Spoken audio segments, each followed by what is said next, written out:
সুপ্রিয় শিক্ষার্থীরা, আশা করছি তোমরা সবাই ভালো আছো। সকলকে আসসালামু আলাইকুম। আজকে আমরা ক্যালাস কালচারের উপর আলোচনা করব। তো তার আগে আমরা কিছু বেসিক টার্মস সম্পর্কে জেনে নিব, যেটা আমাদের লাস্ট ক্লাসে আমরা যখন আলোচনা করছিলাম তখন আমি কথা দিয়েছিলাম যে তোমাদেরকে কিছু বেসিক জিনিস আগে তোমাদেরকে জানাবো, তারপরে আমরা ক্যালাস কালচারটা নিয়ে আলোচনা শুরু করব। তো আসো প্রথমে দেখে নেই যে আমরা যখন এই ক্যালাস কালচার পড়তে যাব বা এরপরে আছে আমাদের অর্গানোজেনেসিস আছে, সোমাটিক এমব্রায়োজেনেসিস আছে, এগুলো যখন আমরা আলোচনা করব তখন অনেক সময়ই এই কথাগুলো আসে যে টার্মিনাল বার্ড বা এক্সিলারি বার্ব, হ্যাঁ, এগুলো কথাগুলো আসে।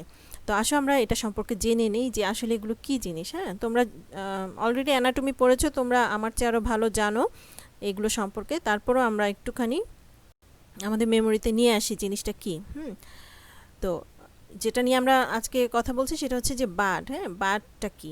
বার্ড হচ্ছে একটা স্মল আউটগ্রোথ বলতে পারো, অথবা একটা সোয়েলিং যেটা বের হয়ে আসছে। হ্যাঁ, কোনের মতো একটা স্ট্রাকচার যেটা বের হয়ে আসে, এখান থেকে স্টেম হয় অথবা ব্রাঞ্চ হয় অথবা লিফ হয় অথবা ফ্লাওয়ার হয়।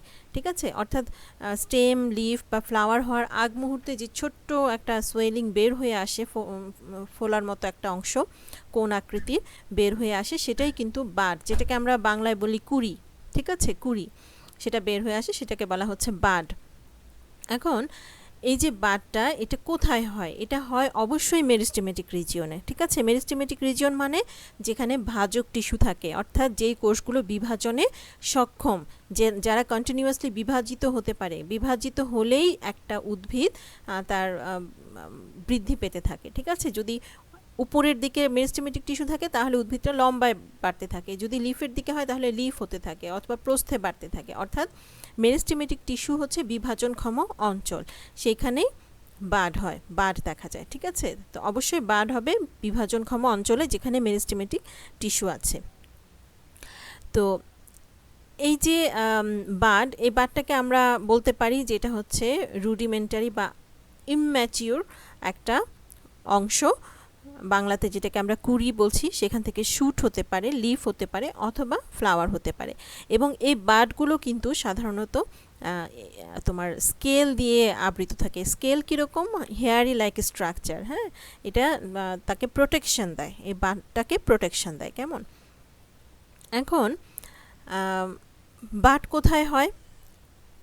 বার্ড হতে পারে এরকম টার্মিনাল অ্যাপেক্সের দিকে, চূড়ার দিকে হতে পারে, অথবা যেখানে লিফ তৈরি হচ্ছে, লিফ হচ্ছে বা স্টেম থেকে লিফ তৈরি হচ্ছে, ঠিক সেই কোনাটাই হতে পারে। দেখো এই যে ছবির মধ্যে আছে, তো এটা হচ্ছে টার্মিনাল বার্ড, এগুলো হচ্ছে এক্সিলারি বার্ব। হ্যাঁ, এই যে একটা লিফ থেকে আরেকটা লিফের এই যে দূরত্ব, মাঝখানে যে অংশটা, হ্যাঁ, সেটাকে বলা হচ্ছে ইন্টারনোড। আর নোড কোনটা? যেখান থেকে এই যে লিফ বা স্টেম ব্রাঞ্চ বের হয়, সেটা হচ্ছে নোড। হ্যাঁ, তোমরা জানো এটাকে বাংলায় কি বলে, বাংলাটা মনে পড়ছে না, যাই হোক, এটা হচ্ছে নোড আর এটা হচ্ছে ইন্টারনোড।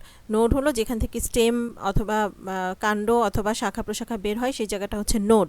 আর একটা কাণ্ড থেকে আরেকটা ব্রাঞ্চের মাঝখানে যে অংশটা, অথবা একটা লিফ থেকে আরেকটা লিফের মাঝের যে অংশটা, সেটাকে বলা হয় ইন্টারনোড।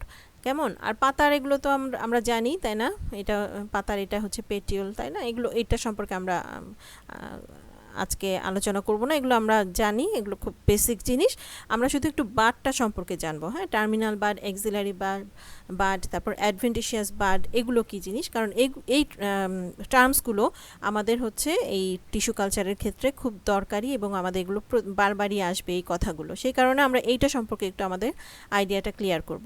ঠিক আছে, তারপরে আসলে আরেকটা জিনিস, যে বাল্বস এবং বুলবিলস, আমরা বলি না মাঝে মাঝে বাল্বস বা বুলবিলস, এই কথাটা বলি। হ্যাঁ, এরা হচ্ছে এগুলো কি, এগুলো থেকে সাধারণত লিফ হয়, এগুলোকে লিফ বার্ড বলে। ঠিক আছে, বাল্বস অথবা বুলবিলস থেকে সাধারণত লিফ তৈরি হয়, সে কারণে এদেরকে বলা হচ্ছে লিফ বার্ডস। আরেকটা হলো যে বার্ডস যখন আনইউজুয়াল অংশ থেকে হবে, অর্থাৎ যেমন এটা যেমন চূড়ার দিকে আছে, এটা যেমন কাণ্ড এবং এই পাতার এই বেস থেকে হচ্ছে, ঠিক আছে, পেটিওলের বেস থেকে হচ্ছে, এই কিন্তু কিছু কিছু বার্ড হয় যে এই সমস্ত পজিশন থেকে হবে না, অন্যখান থেকে হবে, একটা আনইউজুয়াল প্লেস থেকে হবে, আনএক্সপেক্টেড প্লেস, সেটাকে বলা হয় অ্যাডভেন্টিশিয়াস বার্ড। আমরা দেখব পরের স্লাইডে, এটা দেখব। ইন বার্ড কি জিনিস, সেটা হচ্ছে যে একটা বাড, নতুন একটা বাড হয়েছে যেটা এখনো ওপেন হয়নি, মুক্ত হয়নি, ঠিক আছে, সেটাকে বলা হচ্ছে ইনবাড। আর বাডিং হচ্ছে একটা স্টেজ গ্রোথ সাইকেলে। গ্রোথ সাইকেল কি, একটা প্ল্যান্ট যখন ডেভেলপমেন্ট হতে থাকে, বড় হতে থাকে, তখন তার একটা স্টেজ হচ্ছে বাডিং স্টেজ, ঠিক আছে। সেখানে যেখান থেকে হয়তো বা লিফ হবে অথবা ফ্লাওয়ার হবে, হ্যাঁ, এগুলো অঙ্কুরিত হবে, হ্যাঁ, ফ্লাওয়ার হবে বা লিফ হবে অথবা ব্রাঞ্চ হবে, হ্যাঁ, সেগুলো স্প্রাউট হওয়া আর কি, বের হয়ে আসা, মুক্ত হয়ে আসা, সেটা হচ্ছে বাডিং স্টেজ। তাহলে বাডস যখন টিপের মধ্যে হবে, অর্থাৎ চূড়ার দিকে হবে, একটা স্টেম অথবা ব্রাঞ্চের চূড়ায় হবে, তখন তাকে অ্যাপাইকাল বা টার্মিনাল বাড বলে। আর যখন বাড কোনো লিফের এক্সিলে হয়, প্রান্তের দিকে, যেমন এই লিফটার এটা হচ্ছে পেটিউল, তাই না, এই পেটিউলের এই যে বেস, এটা হচ্ছে বেস, তাই না, এই লিফটা এই স্টেম থেকে এখান থেকে বের হয়েছে, এই এর কোনাটার মধ্যে যখন বাড হবে তখন সেটাকে বলে হচ্ছে এক্সিলারি বাড, ঠিক আছে, এক্সিলারি বাড অথবা লেটারাল বাড। আচ্ছা, এখন আসো আমরা দেখি বাডের অংশ। বাড প্রাইমোর্ডিয়াম কি, যেই মেরিস্টেমেটিক টিস্যু থেকে লেটারাল বাড অথবা শুট তৈরি হয় সেটা হচ্ছে বাড প্রাইমোর্ডিয়াম, ঠিক আছে। ফ্লাওয়ার প্রাইমোর্ডিয়াম কি, যেই মেরিস্টেমেটিক টিস্যু থেকে ফ্লাওয়ার তৈরি হবে সেটা হচ্ছে ফ্লাওয়ার প্রাইমোর্ডিয়াম। লিফ প্রাইমোর্ডিয়াম হচ্ছে যেই মেরিস্টেমেটিক টিস্যুগুলো থেকে লিফ তৈরি হবে সেগুলো হচ্ছে লিফ প্রাইমোর্ডিয়াম। প্রোমেরিস্টেম সেটা হচ্ছে অ্যাপাইকাল গ্রোয়িং অথবা মেরিস্টেমেটিক টিস্যু যেখান থেকে বাড পার্টসগুলো হবে, সেগুলো হচ্ছে অন্যান্য বাড পার্টসগুলো হবে, সেগুলো হচ্ছে প্রোমেরিস্টেম। স্কেল প্রোটেক্টিভ লিফ, যেটা বাডের চারপাশে যে প্রোটেক্টিভ লিফগুলো থাকে, এগুলো এদেরকে হচ্ছে প্রোটেকশন দেয়, রক্ষা করে বিভিন্ন প্রতিকূল অবস্থা থেকে, সেটা হচ্ছে সেগুলোকে বলে স্কেল। এটা অনেকটা হেয়ারি লাইক স্ট্রাকচার, হ্যাঁ, আবার অনেক সময় কিছু কিছু স্কেল হচ্ছে লিফের মতো, ছোট ছোট লিফের মতো স্ট্রাকচার। এখন আসো দেখি যে অ্যাক্সেসরি বার্ডস এগুলো কি কি। প্রথমে আসো আমরা বার্ড টাইপটা জেনে নিই। অ্যাক্সেসরি বার্ড সেটা হচ্ছে যে আমাদের যে এক্সিলারি বার্ড আছে, সেই এক্সিলারি বার্ডের পাশে অথবা উপরে যেই সমস্ত বার্ডগুলো হচ্ছে সেগুলোকে আমরা অ্যাক্সেসরি বার্ড বলছি, ঠিক আছে। কোলেটারাল বার্ড, দেখো এই যে ছবিটা, এটা হচ্ছে লেটারাল বার্ড বা এক্সিলারি বার্ড আমাদের। লেটারাল এক্সিলারি বার্ডের আরেকটা নাম হচ্ছে লেটারাল বার্ড। তো এই যে এটা হচ্ছে আমাদের লেটারাল বার্ড, এটা মনে করো আমাদের এখান থেকে হয়তো বা লিফ বের হবে অথবা স্টেম ব্রাঞ্চ বের হবে, হ্যাঁ, এখানে এই যে এটা হচ্ছে লেটারাল বার্ড অথবা এক্সিলারি বার্ড। এই এক্সিলারি বার্ডের পাশে যখন আরও কিছু বার্ড দেখা যায় সেগুলোকে বলে কোলেটারাল বার্ড, ঠিক আছে। তাহলে লেটারাল টু এক্সিলারি বার্ড। আর এটা হচ্ছে দেখো সুপার ইম্পোজড বার্ড, এটা হচ্ছে মেইন আমাদের এক্সিলারি বার্ড বা লেটারাল বার্ড, তার উপরে যখন বার্ড থাকে তখন সেটাকে বলা হচ্ছে সুপার ইম্পোজড বার্ড।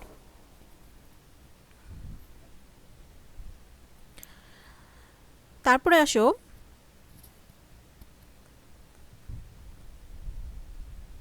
আচ্ছা, এক্সিলারি বার্ড কোনটা সেটা তো আমরা বলেই ফেললাম অলরেডি, যে যেটা হচ্ছে এক্সিল, লিফের এক্সিলে হবে, সেখান সেটা হচ্ছে এক্সিলারি বার্ড। যেমন এটা হচ্ছে এক্সিলারি বার্ড, হ্যাঁ, এটা হচ্ছে এক্সিলারি বার্ড।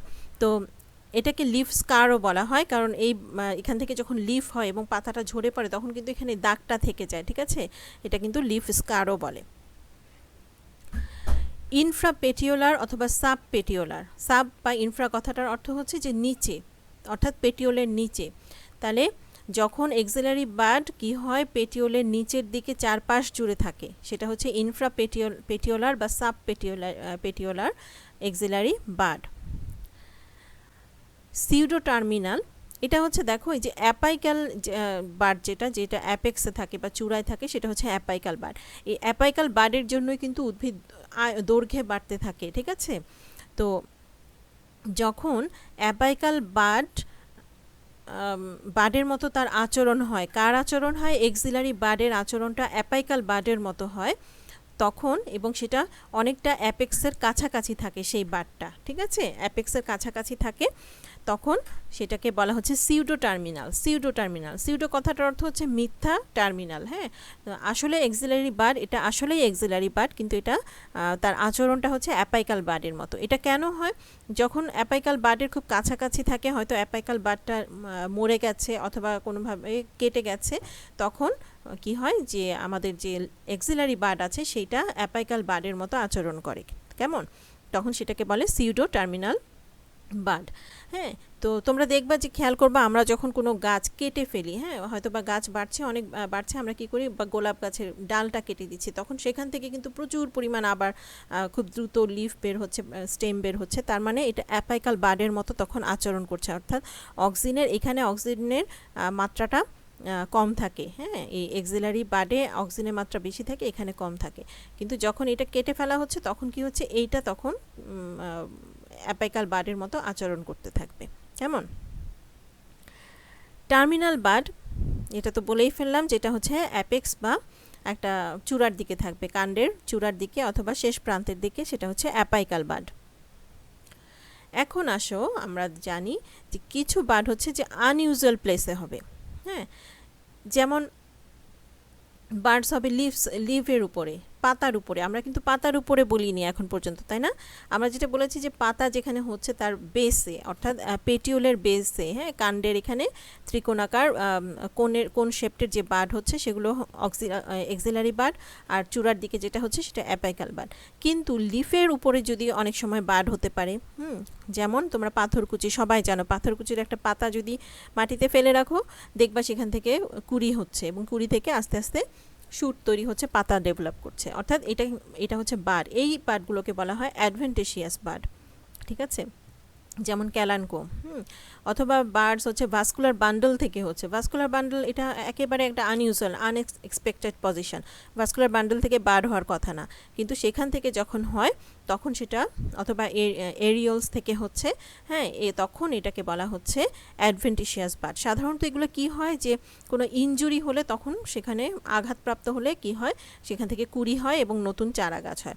তার মানে আমরা যখন কি করি, কোনো গাছকে ঝোপালো করতে চাই, তখন কিন্তু কেটে দিই। কেটে দিলে কি হয়, কাণ্ডগুলো কেটে দিলে তার প্রচুর পরিমাণে এরকম বার্ড তৈরি হয়, এক্সিলারি বার্ড তৈরি হয়, এবং সেখান থেকে কি হয়, নতুন নতুন ব্রাঞ্চ তৈরি হয়, স্টেম তৈরি হয়, পাতা তৈরি হয়। আর যখন একটা পাতা ইনজিউর্ড হয়, এগুলো সব প্ল্যান্টের কিন্তু এই ইয়েটা থাকে না, তখন সেখান থেকে কি হয়, অ্যাডভেন্টিশিয়াস বার্ড তৈরি হয় অনেক সময়। হ্যাঁ, তাহলে এই গেল, আমরা বুঝতে পারলাম যে কোনটা অ্যাডভেন্টিশিয়াস বার্ড, কোনটা অ্যাপাইকাল বার্ড, আর কোনটা এক্সিলারি বার্ড। তো এই আমাদের বেসিক কিছু টার্মস ছিল। এখন আসো আমরা চলে যাই ক্যালাস কালচার। ক্যালাস কি? গালি দাও না, একজন আরেকজনকে কোনো কাজ করে না, অলসের মতো পড়ে থাকে, হ্যাঁ, আমরা বলি ক্যালাস হয়ে গেল নাকি। ক্যালাস কথাটা আমরা কিন্তু ইদানিং গালি হিসাবে ব্যবহার করি। হ্যাঁ, একটা, কিন্তু এই ক্যালাস জিনিসটা আসলে কি? আমাদের টিস্যু কালচারে ক্যালাস জিনিসটা খুবই ইম্পর্ট্যান্ট। এটা হচ্ছে যে সুসংগঠিত টিস্যু থেকে ডিফারেন্সিয়েশনের মাধ্যমে যে অসম বৃদ্ধি এবং অসম গঠন সম্পন্ন কোষপুঞ্জ উৎপন্ন হয় তাকে ক্যালাস বলে। ঠিক আছে, তাহলে সুসংগঠিত টিস্যু হতে ডিফারেন্সিয়েশনের মাধ্যমে, এবং এদের বৃদ্ধিটা অসম এবং তাদের গঠনটাও অসম গঠন। ঠিক আছে, এবং তাদের কোনো হিতাহিত জ্ঞান থাকে না, এরা শুধুই বাড়তে থাকে, শুধুই বিভাজিত হতে থাকে। তার থেকে কি তৈরি হচ্ছে তার কোনো হিতাহিত জ্ঞান এদের থাকে না, সেটাকে বলা হচ্ছে ক্যালাস। তাহলে সাধারণত ক্যালাস কখন হয়? সাধারণত মেকানিক্যাল ওন্ড অথবা ইনফেকশিয়াস এজেন্ট অথবা আর্টিফিশিয়াল কালচার মিডিয়া দ্বারা আবিষ্ট হয়ে সাধারণত ক্যালাস টিস্যু গঠিত হয়। ঠিক আছে, ওকে। এখন আসো আমরা দেখি যে ক্যালাস কিভাবে হয়। হ্যাঁ, ক্যালাস কালচার।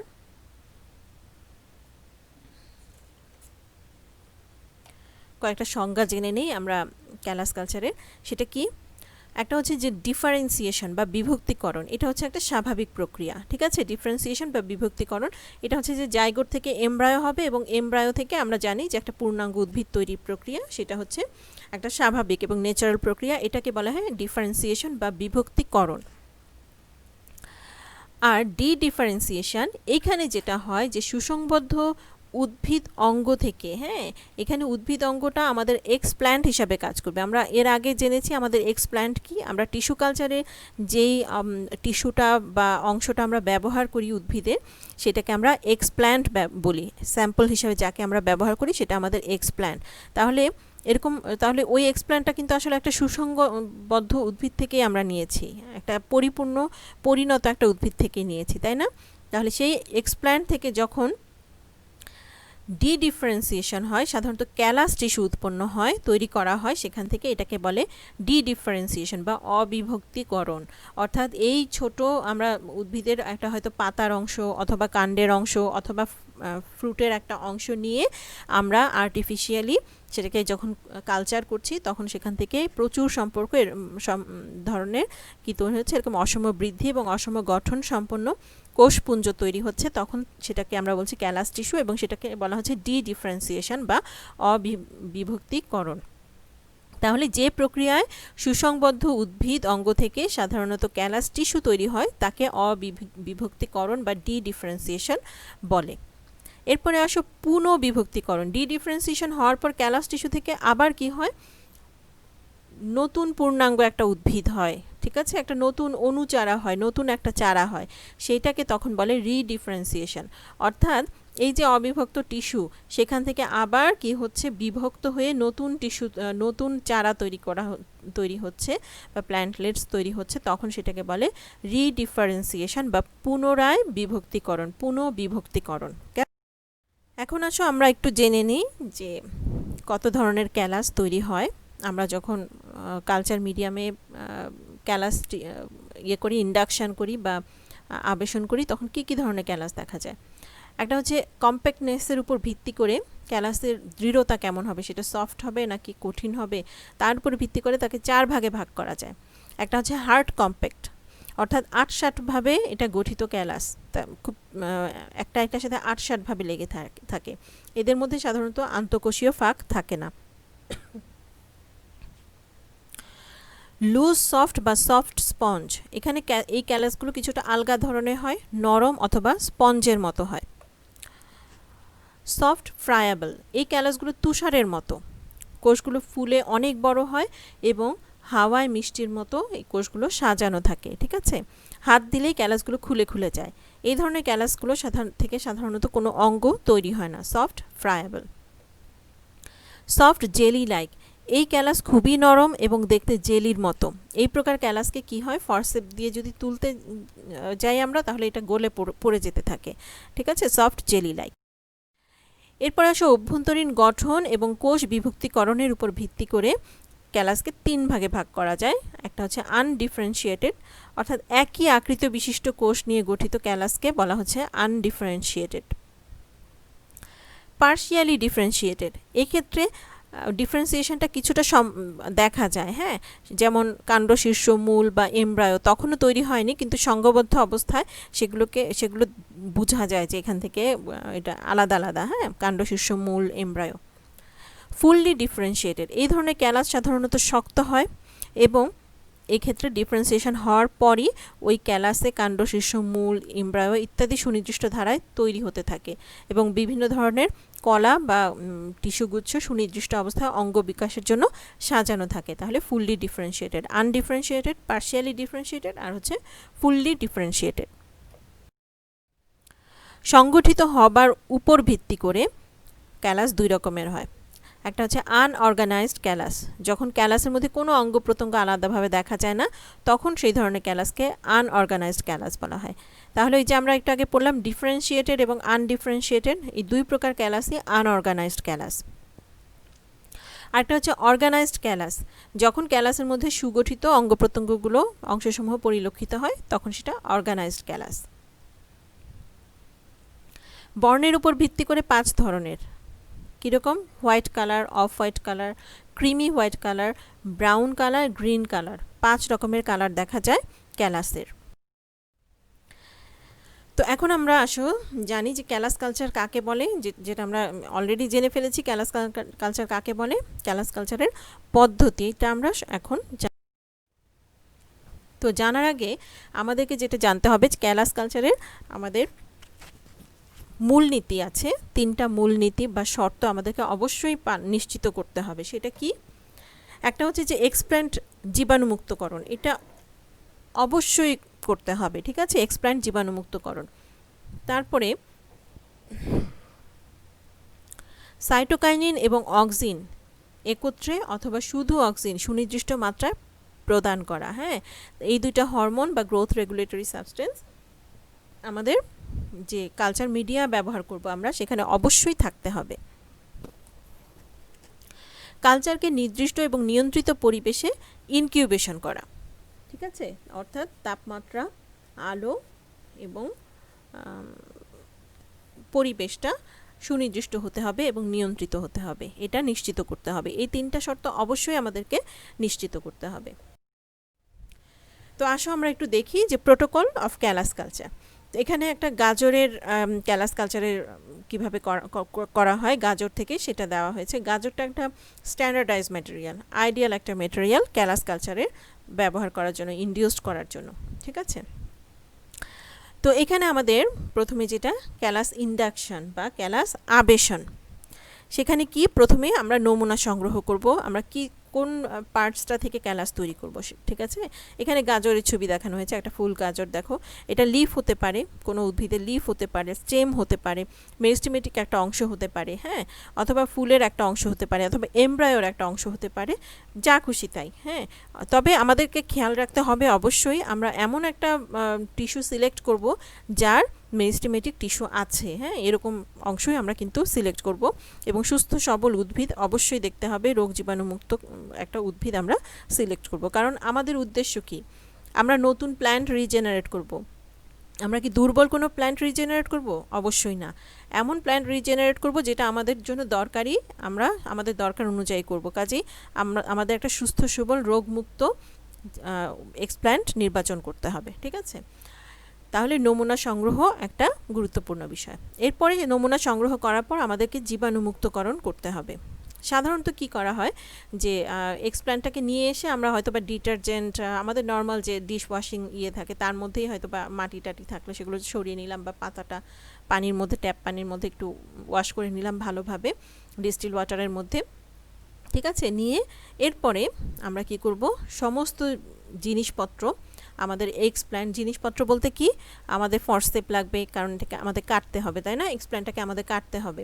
আমরা প্রথমেই পাতা টুকরা টুকরা করে ফেলবো না, পাতাটাকে আমরা কোনো পাতা বা স্টেমও যদি আমরা নেই, সেটাকে আগে আমরা কি করব, জীবাণুমুক্তকরণ করে নিব, ভালো মতো থরলি ট্যাপ ওয়াটারে বা রানিং ওয়াটারে ধুয়ে নিব, যদি দরকার মনে হয় ডিটারজেন্টের মধ্যে ধুয়ে নিব, কিন্তু এমনভাবে ধুবো যাতে তার কোনো ইনজুর্ড না হয়ে যায়, কেমন। আচ্ছা, ধোয়ার পরে এরপরে আমরা এই জিনিসগুলোকে, আমাদের যাবতীয় দরকারি জিনিসপত্র যা যা আমাদের লাগবে, distil water, পেট্রি dish, conical flask, আমাদের কালচার মিডিয়াম, এভরিথিং, সব কিছু আমরা ল্যামিনার এয়ারফ্লোতে স্থানান্তর করব, নিয়ে আসব। ল্যামিনার এয়ারফ্লো তো আমরা জেনেছি এর মধ্যে যে এখানে আমরা জীবাণুমুক্ত একটা পরিবেশে কাজ করব, কাজ করার নিশ্চয়তা পেতে পারি আমরা যদি ল্যামিনার এয়ারফ্লোতে কাজ করি। এরপর নমুনা ফিল্টার পেপারযুক্ত একটা জীবাণুমুক্ত পেট্রি ডিশের মধ্যে আমরা কি করি, নমুনাটাকে স্থানান্তর করি। হ্যাঁ, স্থানান্তর করার পর এই যে দেখো পেট্রি ডিশ, হ্যাঁ, এখানে স্থানান্তর করলাম। এখানে এই যে ওয়াটারের মধ্যে আমরা এই যে এটাকে কেটে নিয়ে, হ্যাঁ, একই আকারের মধ্যে কেটে নিয়ে তারপরে কি করা হয়, সাধারণত একই আকৃতির ছোট ছোট টুকরা করা হয়, কেমন, পেট্রি ডিশে স্থানান্তর করা হয় এবং স্কালপেল ব্যবহার করে 1 মিলিমিটার পুরুত্বে ছোট ছোট ট্রান্সভার্স করে কাটা হয়। ট্রান্সভার্স কথাটার অর্থ হচ্ছে আড়াআড়িভাবে কাটা হয়, ঠিক আছে, কেটে বা আনুভূমিকভাবে কাটা হয়। কেটে আমরা তাকে কিছু সোডিয়াম হাইপোক্লোরাইড সলিউশন অথবা ক্লোরক্স অথবা এগুলো হচ্ছে, অথবা আমরা 70% ইথানল, এগুলোর মধ্যে প্রায় 1 মিনিটের মতো বা কয়েক সেকেন্ডের জন্য আমরা এটাকে ডুবিয়ে কি করব, একটু জীবাণুমুক্ত করে নেব, করে তারপর আমরা একে ডাবল ডিস্টিল ওয়াটারের মধ্যে আবার এটাকে ওয়াশ করে নেব, ওয়াশ করে আমরা এটাকে পেট্রি ডিশে স্থানান্তর করব।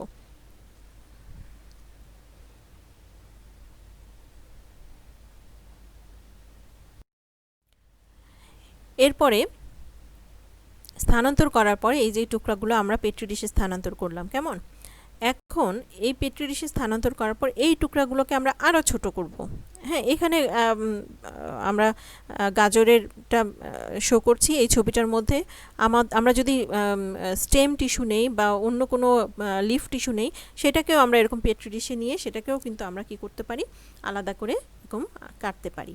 তো এখানে আসো গাজরের যে এক্সাম্পলটা আমরা দেখেছি সেটা কিভাবে আমরা যেহেতু ট্রান্সভার্স সেকশন করেছি, তাই না? এই যে দেখো ট্রান্সভার্স সেকশন, এবং এখানে প্রত্যেকটা অংশের মধ্যে এই ট্রান্সভার্স সেকশন আছে। তাহলে এখানে জাইলেম, ফ্লোয়েম, ক্যাম্বিয়াম সব কিছুই কিন্তু আছে। প্রতিটা টুকরার এই মাঝে অংশটা হচ্ছে কি পিথ, পিথের চারপাশে কি হয় থাকে, ক্যাম্বিয়াম বলয় থাকে, ক্যাম্বিয়ামের একটা রিং থাকে, তাই না? ক্যাম্বিয়াম হচ্ছে ভাজক টিস্যু, তাই না? ক্যাম্বিয়াম হচ্ছে এখান থেকে মেরিস্টেমেটিক টিস্যু থাকে। তারপরে এই ক্যাম্বিয়াম জুড়ে আমরা প্রায় 4 মিলিমিটার স্কোয়ারের ক্ষেত্রফল বিশিষ্ট ছোট টুকরা করে কেটে নিব। এই যে দেখো, যেখানে ক্যাম্বিয়ামের অংশও থাকবে, একটু ফ্লোয়েমও থাকবে, জাইলেমের অংশও থাকবে। হ্যাঁ, অর্থাৎ প্রত্যেকটা টুকরাতে যাতে একটু ক্যাম্বিয়ামের অংশ, একটু ফ্লোয়েম, একটু জাইলেম সব কিছুই থাকে, এইভাবে করে আমরা কি করব, আবার এই প্রতিটা ট্রান্সভার্স টুকরা থেকে ছোট করে কেটে নিব। এবং খেয়াল করব যে আমাদের প্রত্যেকটা টুকরার আকার এবং বেধ যেন একই রকম হয়। তাহলে কি হবে, আমাদের প্ল্যান্টগুলো একই রকমের হবে। হ্যাঁ, সেখান থেকে যে প্ল্যান্টগুলো হবে আমাদের কাজের একটা হোমোজেনিসিটি থাকবে। এরপরে কেটে নিয়ে এই যে কালচার টিপ থেকে আমরা এটা কেটে নিলাম, কেটে নিয়ে এখন আমরা এই অংশগুলোকে কি করব, মিডিয়ামে দিব। আমরা এর মধ্যে জেনে এসেছি যে মিডিয়াম কিভাবে তৈরি করতে হয়, এবং আমরা এটাও জেনেছি যে সাধারণত এমএস মিডিয়ামটা আমরা খুব বহুল ব্যবহার করি টিস্যু কালচারের ক্ষেত্রে। আচ্ছা, এখানে একটা কথা আছে, এই যে আমরা স্কালপেল দিয়ে কাটছি, এই স্কালপেল কিন্তু অবশ্যই ফ্লেম স্টেরিলাইজ করে নিতে হবে। আমরা ল্যামিনার এয়ার ফ্লোতে যখন ব্যবহার করছি তখন ফ্লেম স্টেরিলাইজেশন করে নিব। প্রতি ক্ষেত্রেই আমরা ফ্লেম স্টেরিলাইজেশন করে নিব, করে একটুক্ষণ অপেক্ষা করব। যখন ফ্লেম স্টেরিলাইজেশন করা হয়, একটা জিনিস তুমি পোড়াচ্ছ, তাই না? বাংলা কথা কি, জিনিসটাকে একটু পোড়াচ্ছ আগুনের মধ্যে। উদ্দেশ্য কোনো জীবাণু থাকলে সেটা যাতে পুড়ে মরে যায়। তো সাথে তখন তো জিনিসটা একটু গরম থাকে, তাই না? সাথে সাথে কি কেটে ফেলবো না, একটু অপেক্ষা করব, কয়েক সেকেন্ড অপেক্ষা করলেই জিনিসটা একটু ঠান্ডা হয়ে যাবে, তারপরে আমরা কিন্তু সেই স্কালপেলটা দিয়ে কাটবো। আচ্ছা, এরপরে যেটা করব, আমাদের কনিক্যাল ফ্লাস্কের মধ্যে আগেই মিডিয়াম তৈরি করা থাকবে। তোমরা এর মধ্যে জেনে এসেছো যে আমরা কিভাবে মিডিয়াম তৈরি করি। তারপরে কনিক্যাল ফ্লাস্কে যদি আমরা গ্রো করাতে চাই, কনিক্যাল ফ্লাস্কে এরকম দিয়ে আমরা অটোক্লেভ করি। হ্যাঁ, কিভাবে স্টেরিলাইজেশন করি এটা আমাদের জানা আছে এর মধ্যে। এখন এখান থেকে কি করা হচ্ছে, এখানে কটন প্লাগ থাকে অথবা কোনো রাবার প্লাগ দেওয়া থাকে, এগুলো সব কিন্তু এখন জীবাণুমুক্ত, এবং আমরা এই কাজগুলো করছি ল্যামিনার এয়ার ফ্লোতে। তো যখন আমরা এই কটন প্লাগটা খুলবো তখন তো জীবাণু ঢুকে যেতে পারে, তাই না? পারে না, অসম্ভব তো কিছু না। তো সেই ক্ষেত্রে অবশ্যই ফ্লেম স্টেরিলাইজেশন করে নিতে হবে। একটা বার্নারের মধ্যে আগুন থাকবে, হ্যাঁ, সেখানে আমরা একটুখানি এটাকে কাত করে, একটু যেটাকে বলা হচ্ছে 45 ডিগ্রি কোণে টিউবটাকে একটু ধরে রেখে এই অংশটুকু একটু আগুনে পোড়াবো। পোড়ানোর পরে আমরা ফরসেপ দিয়ে এই যে এগুলো কেটেছি সেগুলোকে এখানে স্থাপন করে দিব, মিডিয়ামের মধ্যে দিয়ে দিব। ঠিক আছে, এই যে ফরসেপ দিয়ে তুলেছি, মিডিয়ামের মধ্যে দিয়ে দিব। তো সাধারণত আমরা মিডিয়াম হিসাবে কি করি, B5 বা MS মিডিয়াম ক্যালাস ইন্ডাকশনের জন্য আমরা ব্যবহার করে থাকি। ইন্ডাকশন বা ক্যালাস, অর্থাৎ ক্যালাস যাতে তৈরি হয়, উদ্বুদ্ধ হয়, সেই জন্য আমরা B5 অথবা MS মিডিয়াম ব্যবহার করি। এরপরে এই কালচারটাকে আমরা কি করব, ইনকিউবেশন করব। ইনকিউবেশনে দিয়ে দিব, সেখানে 25 ডিগ্রি সেলসিয়াস থাকবে, সাধারণত 6 থেকে 8 সপ্তাহ লাগে, তখন ক্যালাস তৈরি হবে। কেমন? এবং তাপমাত্রাটা হবে 2000 লাক্স, 25 ডিগ্রি সেলসিয়াস তাপমাত্রা, আর আলোটা হবে 2000 লাক্স আলোতে আমরা ইনকিউবেট করব। আসলে এখানে একটা ছবি দেখছি আমরা যে in vitro shoot regeneration through direct এবং indirect organogenesis. In vitro shoot regeneration, shoot তৈরি হবে ইনভিট্রো অর্থাৎ ল্যাবরেটরিতে, এবং একটা হচ্ছে ডিরেক্ট ওয়েতে অথবা ইনডিরেক্ট, ডিরেক্টলি অর্গানোজেনেসিস অথবা ইনডিরেক্টলি অর্গানোজেনেসিস। আমরা কিন্তু লাস্ট ক্লাসে দেখেছি যে ডিরেক্ট অর্গানোজেনেসিস, ইনডিরেক্ট অর্গানোজেনেসিস ক্লাসিফিকেশনটা আমরা জেনেছি, তাই না? তো সেখান থেকে আমরা সিডলিং, এখানে যে এটা ব্যবহার করা হয়েছে, এই যে সিডলিংটা, এটা একটা হাইপোকটাল সেগমেন্ট থেকে এই সিডলিংটা এসেছে। এই সিডলিংটাও কিন্তু ইনভিট্রো কালচার করে সিডলিংটা তৈরি হয়েছে। এটার নাম হচ্ছে ফিকাস রিলিজিওসা। তো এখান থেকে আমরা কি করছি, প্রথমে দেখো এই যে এই ছবিটা, এটা হচ্ছে সিডলিং থেকে আমরা যখন ক্যালাস কালচারের জন্য ইন্ডাকশন করলাম। হ্যাঁ, আচ্ছা, প্রথমে এটা হচ্ছে আমাদের ইনভিট্রো সিড জার্মিনেশন হয়েছে। ইনভিট্রো অর্থাৎ ল্যাবরেটরিতে আমরা এই সিডটা জার্মিনেট করিয়েছি এবং সেখানে সিডলিং, সেখান থেকে এই যে সিডলিং হয়েছে, তাকে ছোট্ট একটা গাছ হয়েছে, যে পাতা আছে কিছু। এরপরে এই যে এটা দেখো বি নাম্বার ফিগার, এটা হচ্ছে ইয়েলো ব্রাউন এবং ফ্রায়াবল ক্যালাস।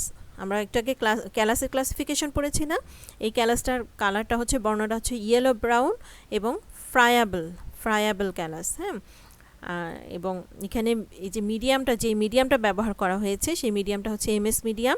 সেখানে সাপ্লিমেন্টারি হিসাবে 0.5 মিলিগ্রাম পার লিটার 2,4-D দেওয়া আছে। 2,4-D কি? 2,4-D হচ্ছে 2,4-ডাইক্লোরোফিনক্সি অ্যাসিটিক অ্যাসিড, এবং দেওয়া আছে 0.05 মিলিগ্রাম পার লিটার বিএপি হচ্ছে বেনজাইল অ্যামাইনো পিউরিন। ঠিক আছে, আচ্ছা, এরপরে দেখো এই যে সি, এটা হচ্ছে গ্রিন এবং কম্প্যাক্ট ক্যালাস। আমরা কিন্তু ক্যালাসে যে ক্লাসিফিকেশন পড়েছি সেই নামগুলো এখানে আসছে, দেখো গ্রিন এবং কম্প্যাক্ট ক্যালাস, এটা এক ধরনের ক্যালাস, এটা আরেক ধরনের ক্যালাস। এবং এখানে কি ব্যবহার করা হয়েছে, এমএস মিডিয়াম, এবং সেখানে সাপ্লিমেন্ট হিসাবে দেওয়া আছে 1.5 মিলিগ্রাম পার লিটার আইবিএ কি? Indole butyric acid. 0.15 milligram per litre BAP, benzyl amino purine. এরপরে আসো ডি, এখানে শুট রিজেনারেশন হয়েছে ক্যালাস থেকে শুট রিজেনারেশন, শুট তৈরি হয়েছে, এবং এইখানে যে মিডিয়ামের সাপ্লিমেন্ট ছিল এমএস মিডিয়াম, এবং সেখানে সাপ্লিমেন্ট হিসাবে আছে 1.5 মিলিগ্রাম পার লিটার বিএপি অর্থাৎ বেনজাইল অ্যামাইনো পিউরিন, এবং 0.15 milligram per litre IBA indole butyric acid. আচ্ছা, এই যে আমরা বলেছি যে প্রথমে একটা শর্ত, অবশ্যই অক্সিন অথবা সাইটোকাইনিন থাকতে হবে। এখানে দেখো এই যে আইবিএ ইন্ডোল বিউটাইরিক অ্যাসিড, এটা কিন্তু এক ধরনের অক্সিন। ঠিক আছে, ইন্ডোল বিউটাইরিক অ্যামাইনো অ্যাসিড, এটা কিন্তু এক ধরনের অক্সিন। তারপরে এইটা দেখো শুট রিজেনারেশন হয়েছে হাইপোকটাল সেগমেন্ট থেকে।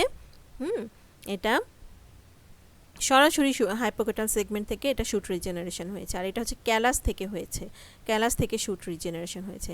এটা হচ্ছে ইনডিরেক্ট, এটা হচ্ছে ডিরেক্ট। ঠিক আছে, সেটা কি এমএস প্লাস 1. এখানে মিডিয়ামের মধ্যে এমএস মিডিয়ামের মধ্যে 1.5 মিলিগ্রাম পার লিটার বিএপি এবং 0.15 মিলিগ্রাম পার লিটার আইবিএ দেওয়া আছে। এরপরে আসো শুট রিজেনারেশন হওয়ার পরে এখন রুট হওয়া লাগবে, তাই না? রুট ফর্মেশন হওয়ার জন্য এটাকে আরেকটা মিডিয়ামে এরপরে কিন্তু স্থানান্তর করা হয়। এখান থেকে স্থানান্তর করে সেখানে কি দেওয়া থাকে, সেখানে 2 মিলিগ্রাম পার লিটার আইবিএ এবং 1 মিলিগ্রাম পার লিটার এনএএ কি? Naphthalene acetic acid. এটা কিন্তু রুট রিজেনারেশনে সাহায্য করে, অর্থাৎ রুট ফর্মেশন হয় যখন এনএএ এই গ্রোথ রেগুলেটরটা দেওয়া হয়, তখন রুট ফর্মেশন হবে। তাহলে এই যে রুট ফর্মেশন হলো ইনভিট্রো রুট ফর্মেশন। ইনভিট্রো কথার অর্থ হচ্ছে ল্যাবরেটরিতে হচ্ছে, এই কাজগুলো সবই ল্যাবরেটরিতে হচ্ছে। এরপরে আমরা কি অ্যাক্লিমেটাইজেশন করছি, এই রিজেনারেটেড প্ল্যান্টটাকে প্রায় 8 সপ্তাহ পরে অ্যাক্লিমেটাইজেশন করা হচ্ছে, অর্থাৎ খাপ খাওয়ানো হচ্ছে বাইরের পরিবেশের সাথে। কেমন? তাহলে এই হচ্ছে একটা টোটাল একটা ক্যালাস কালচারের এবং সেখান থেকে একটা প্ল্যান্ট পাওয়ার একটা সম্পূর্ণ একটা ডায়াগ্রাম, একটা ফিগার। এটা নেওয়া হয়েছে যে হর্টিকালচারাল সায়েন্স একটা জার্নাল, সেটা থেকে অংশটা। ওকে, এখন আসো এই যেটা পড়লাম সেটারই একটা আউটলাইন দেখানো হয়েছে এখানে, ডিরেক্ট এবং ইনডিরেক্ট। দেখো হাইপোকটাল এক্সপ্ল্যান্ট ছিল, আমাদের এক্সপ্ল্যান্টটা ছিল হাইপোকটাল এক্সপ্ল্যান্ট, এবং একটা হতে পারে রুট 1 ইনডিরেক্ট অর্গানোজেনেসিস। সেটা কীরকম? সরাসরি ইয়েলো ব্রাউন ফ্রায়াবেল একটা ক্যালাস হবে। হ্যাঁ, সরাসরি মানে ইনডিরেক্ট ওয়েতে একটা ক্যালাস হবে। ক্যালাস থেকে অ্যাডভেন্টিশিয়াস শুট তৈরি হবে এবং অ্যাডভেন্টিশিয়াস শুট থেকে প্ল্যান্ট রিজেনারেশন হবে। এখানে সময়টা দেখো, এখানে 30 ডেজ, এইটুক হতে 60 ডেজ এবং এইটুক হতে 65 ডেজ লাগবে। তার মানে অ্যারাউন্ড 2 থেকে 3 মাসের মধ্যে আমাদের এই কাজটা কমপ্লিট হয়ে যায়। হ্যাঁ, একটা নতুন প্ল্যান্ট রিজেনারেট করার জন্য। আচ্ছা, তারপরে এটা হতে পারে গ্রিন এবং কম্প্যাক্ট ক্যালাস হতে পারে, অথবা ইয়েলো ব্রাউন ফ্রায়াবেল ক্যালাস হতে পারে, যেটা আমরা একটু আগে ডায়াগ্রামে দেখে আসলাম, ফিগারটাতে দেখে আসলাম। আচ্ছা, এটা রুট 2 আরেকটা কি? এটা হচ্ছে ইনডিরেক্ট, সরাসরি ক্যালাস থেকে প্রথমে ক্যালাস হয়েছে, ক্যালাস থেকে অ্যাডভেন্টিশিয়াস শুট তৈরি হয়েছে। আরেকটা দেখেছি আমরা সরাসরি হাইপোকাটাল থেকে অর্গানোজেনেসিস, ডিরেক্ট অর্গানোজেনেসিস হয়ে অ্যাডভেন্টিশিয়াস শুট হয়েছে। অ্যাডভেন্টিশিয়াস শুট থেকে এরপরে প্ল্যান্ট রিজেনারেট করেছে। কেমন? আচ্ছা, এর পরের স্টেপ আমরা মাঝে এগুলো তোমাদেরকে বোঝানোর জন্য আমরা এগুলো আমি 2টা স্লাইড দেখিয়েছি কীভাবে হয়, একটু ছবি দিয়ে বুঝিয়েছি। এর পরের স্টেপ কি, সেটা হচ্ছে অস্থানিক মুকুল সৃষ্টি, অ্যাডভেন্টিশিয়াস শুট ফর্মেশন। ক্যালাস গঠিত হওয়ার পর, ক্যালাস যখন গঠিত হলো, আমরা এই 2টা ফিগার দেখার আগ মুহূর্তে যেখানে ছিলাম যে ক্যালাস ইন্ডাকশন হলো, তাই না? ক্যালাস ইন্ডাকশন হওয়ার পরে সেই মিডিয়াম থেকে আমরা ক্যালাসকে স্থানান্তর করে রিজেনারেশন মিডিয়ামে স্থাপন করি। রিজেনারেশন মিডিয়াম হিসাবে সাধারণত এমএস মিডিয়াম ব্যবহার করা হয়, যে আমরা একটু আগে ডায়াগ্রামে দেখে আসলাম। ঠিক আছে, এই জিনিসটাকে এখানে আমি বর্ণনা করছি এখন। এখানে গ্রোথ রেগুলেটরস হিসাবে বেশি মাত্রায় সাইটোকাইনিন ব্যবহার করা হয় এবং অল্প মাত্রায় অক্সিন প্রদান করা হয়। এছাড়া গ্রোথ অ্যাডিটিভস, কিছু অ্যাডিটিভসও আমাদের প্রয়োজন অনুসারে আমরা ব্যবহার করি। সেই ক্ষেত্রে নারিকেলের পানি অথবা ক্যাজিন হাইড্রোলাইসেড, ইস্ট নির্যাস, আলুর নির্যাস, বিভিন্ন ধরনের ফলের জুস ইত্যাদি ব্যবহার করা যেতে পারে। এটা আমাদের দরকার অনুযায়ী, দরকার না লাগলে ব্যবহার করব না। এগুলো কি করে? মুকুল তৈরিকে ত্বরান্বিত করে, বাট যে তৈরি হবে সেটাকে ত্বরান্বিত করে। অস্থানিক মুকুল সৃষ্টি বা অ্যাডভেন্টিশিয়াস শুট ফর্মেশন। ক্যালাস টিস্যুকে উপযুক্ত রিজেনারেশন মিডিয়ামে কালচার করার 3 সপ্তাহের মধ্যে রিডিফারেন্সিয়েশনের ফলে কি হয়? ক্যালাস টিস্যু থেকে কচি মুকুলের বিকাশ ঘটে। আমরা যেটা বলে এসেছি যে ক্যালাসটা হচ্ছে কি ডিডিফারেন্সিয়েশন, তাই না? তারপর সেখান থেকে রিডিফারেন্সিয়েশন হয়, আবার পুনরায় বিভক্তিকরণ হয়। তারপর তখন কি হয়? বিভিন্ন ধরনের শুট প্রাইমোর্ডিয়াল বা কচি মুকুল দেখা যায়, হ্যাঁ, বাড দেখা যায়। এবং 5 থেকে 6 সপ্তাহের মধ্যে প্রতিটি কচি মুকুল থেকে পূর্ণাঙ্গ পাতা বিশিষ্ট কাণ্ড শীর্ষ বা শুট তৈরি হয়। এরপরে আসো অস্থানিক মুকুলে মূল সৃষ্টি। অস্থানিক মুকুল তো সৃষ্টি হলো, এখন আমাদের ওই যে রুট তৈরি করতে হবে। আমরা একটু আগে যে ডায়াগ্রামটাতে দেখে আসলাম, ফিগারটাতে, যে এখন মুকুল তৈরি হলো, সেখানে এখন মূল সৃষ্টি হতে হবে, অর্থাৎ শুট তৈরি হয়েছে কিন্তু এখনও রুট তৈরি হয়নি। তো এই পর্যায়ে ক্যালাস টিস্যু থেকে উৎপন্ন অস্থানিক মুকুল বা অ্যাডভেন্টিশিয়াস শুটের মূল উৎপন্ন করে পূর্ণাঙ্গ অণুচারা তৈরি করা হয়। এখানে কি করা হয়? প্রথমে ইনভিট্রো উপায়ে আমরা যে বৃদ্ধিপ্রাপ্ত যে অস্থানিক মুকুল, সেখান থেকে আমরা কি করি? 3 থেকে 4 সেন্টিমিটার দীর্ঘ মাইক্রো কাটিং পৃথক করা হয়। ওখানে তো অনেক মুকুল তৈরি হয়, তাই না? একটা ক্যালাস থেকে প্রচুর পরিমাণে শুট তৈরি হয়। তো আমরা সেটাকে এমনভাবে খুব সুন্দরভাবে আমরা কেটে কেটে ছোট ছোট কাটিং তৈরি করি। কাটিং তৈরি করে সেটাকে আমরা পুনরায় আরেকটা মিডিয়ামে স্থানান্তর করি। অতঃপর প্রতিটি মাইক্রো কাটিংকে আলাদা আলাদাভাবে মূল তৈরির মিডিয়ামে, যেখানে রুটিং মিডিয়াম দেওয়া আছে, রুটিং মিডিয়ামে গ্রোথ রেগুলেটরস হিসাবে কি দেওয়া আছে? সাধারণত NNA অথবা NAA অথবা IAA অথবা IBA, indole acetic acid, indole butyric acid, naphthalene acetic acid, এগুলো ব্যবহার করা হয় এবং বিভিন্ন মাত্রায়। সেই মাত্রাটা আমাদের কাজের ধরনের উপর নির্ভর করে আমরা দিয়ে তখন আমরা কি করতে পারি? তার রুট তৈরি হবে। রুটিং মিডিয়ামে দিলে তখন রুট তৈরি হবে। অনেক সময় অক্সিন দেওয়া লাগে না, অক্সিন ছাড়াই মূল উৎপন্ন হয়। এই কালচার করার 10 থেকে 15 দিন পরেই মাইক্রো কাটিংয়ের গোড়ায় কি হয়? অ্যাডভেন্টিশিয়াস রুট তৈরি হয় এবং সেটা তখন একটা পূর্ণাঙ্গ অণুচারাতে পরিণত হয়। এখন অণুচারা তৈরি হলো। এই সবগুলো কাজ আমরা করলাম কিভাবে? ইনভিট্রো, অর্থাৎ ল্যাবরেটরিতে করেছি।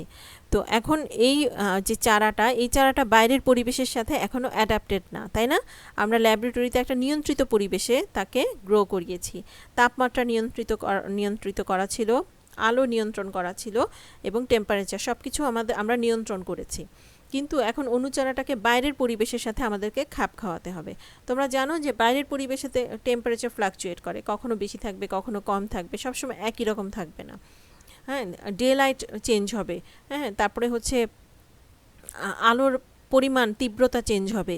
কাজে এই পরিবেশে এই অণুচারাকে খাপ খাওয়াতে হবে। আমরা ল্যাবরেটরিতে এগুলো সবগুলোকে সবসময় কন্ট্রোল রেখেছি, একই রকম রেখেছি, হ্যাঁ।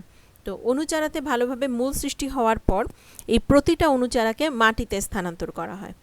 তো মাটিতে স্থানান্তরের পূর্বে যেটা করা হয়, প্রতিটা রিজেনারেটেড অণুচারাকে কালচার মিডিয়া থেকে বের করে তাকে চলমান পানির ধীর প্রবাহ দ্বারা ভালোভাবে আমরা ধৌত করি, ওয়াশ করি।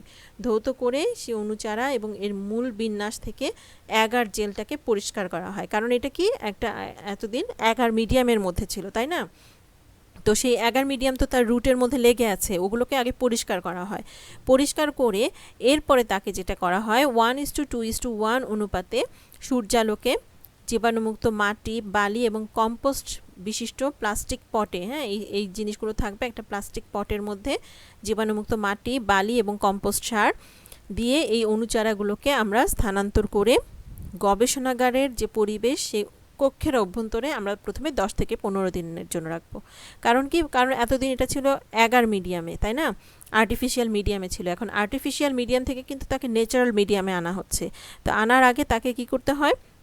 মাটি, বালি এবং কম্পোস্ট সারের মধ্যে তাকে দিয়ে গবেষণাগারের যে পরিবেশ আছে সেখানেই আমরা 10 থেকে 15 দিনের জন্য রেখে দিব। তাতে কি হয় যে সে এখন এই আর্টিফিশিয়াল মিডিয়াম থেকে এই ন্যাচারাল মিডিয়ামে তাকে সে আস্তে আস্তে নিজেকে খাপ খাওয়াবে, হ্যাঁ, অ্যাক্লিমেটাইজেশন, এটাকে বলে অ্যাক্লিমেটাইজেশন। তারপরে এদেরকে কি করা হয়? পর্যাপ্ত পরিমাণে পানি প্রয়োগ করা হয় এবং এদেরকে পলিথিন ব্যাগ দ্বারা ঢেকে দেওয়া হয়। কিছুদিন এইভাবে কি করা হয়? ইনডোর অ্যাক্লিমেটাইজেশন করা হচ্ছে, অর্থাৎ ল্যাবরেটরি অভ্যন্তরে তাদেরকে খাপ খাওয়ানোর চেষ্টা করা হচ্ছে। এরপরে এই ছোট প্লাস্টিক পট থেকে এই অণুচারাগুলোকে সরাসরি বড় পটে স্থানান্তর করা হয় এবং বাইরের পরিবেশে রাখা হয়। তাহলে এখন হয়ে গেল এক্স ভিট্রো, এতক্ষণ ছিল ইন ভিট্রো, এখন হয়ে গেল এক্স ভিট্রো। তাহলে বাইরের পরিবেশে তাকে এখন খাপ খাওয়ানো হবে। এই সময়ে যারা প্রতিষ্ঠিত হবে, ভালোভাবে বেড়ে উঠবে এবং সুস্থ সবল থাকবে, কোনো রকমের অস্বাভাবিকতা দেখা যাবে না, সেই অণুচারাগুলোকেই কিন্তু এরপরে আমরা নির্বাচন করব এবং বাগানে লাগাবো। সিলেকশন, ঠিক আছে? তার মানে এখন একটা সিলেকশন প্রসিডিওরের মধ্যে তাকে যেতে হবে এবং এই সিলেকশন প্রসিডিওরের মধ্যে এই সময়ে যারা ঠিকমতো বাড়তে পারবে না, মরে যাবে অথবা নেতিয়ে পড়বে, এই অণুচারাগুলোকে আমরা সাথে সাথেই বাদ দিয়ে দেবো, এগুলা আমরা আর নিব না। কিন্তু যেগুলো প্রতিষ্ঠিত হয়ে যাবে, ভালো মতো সুস্থ সবলভাবে বেড়ে উঠবে, সেইগুলোকে আমরা কি করব? এরপরে বাগানে লাগাবো। এবং এইভাবেই আমরা কি করতে পারি? একটা কাঙ্ক্ষিত উদ্ভিদের নির্বাচিত এক্সপ্ল্যান্ট থেকে প্রথমে ক্যালাস তৈরি করে সেই ক্যালাস থেকে অর্গানোজেনেসিস প্রক্রিয়ার মাধ্যমে আমরা একটা পূর্ণাঙ্গ উদ্ভিদ উৎপন্ন করতে পারি। তো টিস্যু কালচার এটার সুবিধা কি? এখানে সময়ও কম লাগছে, প্লাস হচ্ছে আমাদের বীজের জন্য অপেক্ষা করতে হচ্ছে না। আমরা যে কোনো সময় প্ল্যান্টের যে কোনো একটা বিভাজনক্ষম অংশ থেকে প্রচুর পরিমাণে, একটা ছোট্ট অংশ থেকে আমরা অনেক উদ্ভিদ পেতে পারি, পেয়ে আমরা প্রচুর পরিমাণে উদ্ভিদ নতুন করে জন্মাতে পারি। কেমন?